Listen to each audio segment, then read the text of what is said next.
नमस्कार बंधुरा आज के चले एसेছি আমার চ্যানেল বঙ্গজয়তে তোমাদের জন্য ফুটবলের খবর নিয়ে। আজকে ইস্টবেঙ্গল ওড়িশা আইএসএল এর ম্যাচ ছিল, সেই ম্যাচের খবর, অতি জঘন্য রেফারিং সবকিছু নিয়ে আজকে খবর আছে।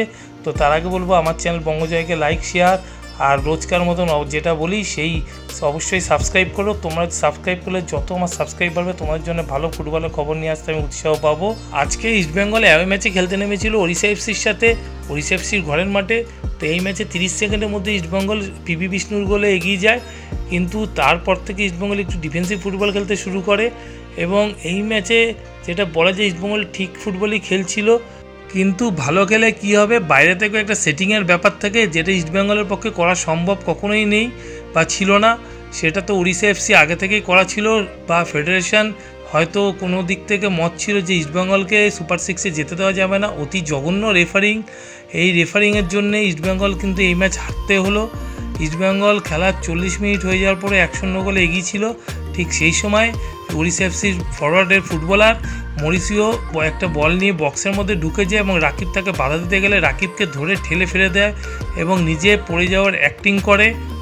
মরিসিওর হলুদ কার্ড দেখার কথা এবং ইস্টবেঙ্গল নিজের পেনাল্টি বক্সে ফাউল পাওয়ার কথা, সেখানে তো মরিসিওকে কার্ড দেওয়া হলো না, ইস্টবেঙ্গলকে ফাউলও দেওয়া হলো না, উপরন্তু ওড়িশা এফসিকে পেনাল্টি দেওয়া হলো। কিসের অঙ্গুলি হিলনে, কার নির্দেশে এইগুলো চলছে ইস্টবেঙ্গলের বিরুদ্ধে ম্যাচের পর ম্যাচ, তার কিন্তু একটা জবাব চাওয়া উচিত বা তদন্ত হওয়া উচিত।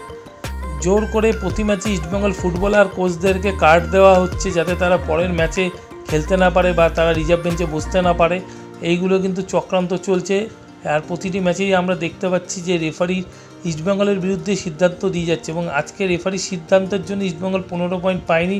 শুধুমাত্র রেফারির ভুল সিদ্ধান্ত, যেখানে ইস্টবেঙ্গলের পেনাল্টি পাওয়ার কথা সেখানে ইস্টবেঙ্গল পেনাল্টি পায়নি, যেখানে গোল হওয়ার কথা সেখানে ইস্টবেঙ্গলকে গোল দেওয়া হয়নি, এরকম একাধিক ম্যাচে ঘটেছে এবং ইস্টবেঙ্গল ফুটবলারদেরকে জোর করে কার্ড দেখানো হচ্ছে। তো এর বিরুদ্ধে সকল ফুটবল প্রেমীদের সরব হয়ে প্রতিবাদ করা উচিত ফেডারেশনের কাছে। আজকের ম্যাচ সব কিছুই ঠিকঠাক চলছিল, কিন্তু রেফারি আজকে ইস্টবেঙ্গলকে জিততে না দেওয়ার একটা শপথ নিয়ে হয়তো মাঠে নেমেছিল। তো সেই জন্যে ইস্টবেঙ্গল আজকের ম্যাচ জিততে পারলো না। আর আজকের ম্যাচে প্রমাণ হয়ে গেল যে ওড়িশা এফসি ইস্টবেঙ্গলকে হারাতে গেলে রেফারির দরকার পড়ে।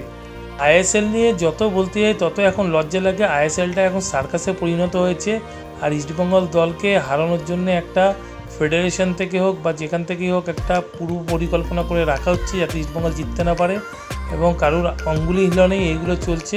তো যাই হোক, আজকে এই পর্যন্তই খবর ছিল। নতুন খবর নিয়ে কালকে তোমাদের সাথে আবার দেখা হবে।